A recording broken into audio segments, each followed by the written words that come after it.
Իրանին նրանով նախանձի և մրցակցության ենթակա չէ, քանզի մրցակցությունն ու նախանձը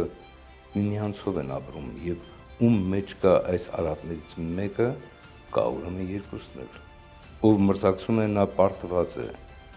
նրա մեջ նաև թշնամություն կա, նրան տանջում է ուրիշների հաջողությունը, իսկ նախանձ և մրցակցություն չունեցողին ուրիշների հաջողությունը չի տխրեցնում։ Երբ տեսնում է, որ եղբայրը լավ է անում իր գործը, չի խոչընդոտում նրան, այլ խրախուսում է իր խորհուրդներով։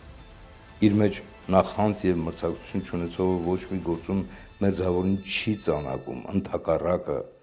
աննախանձը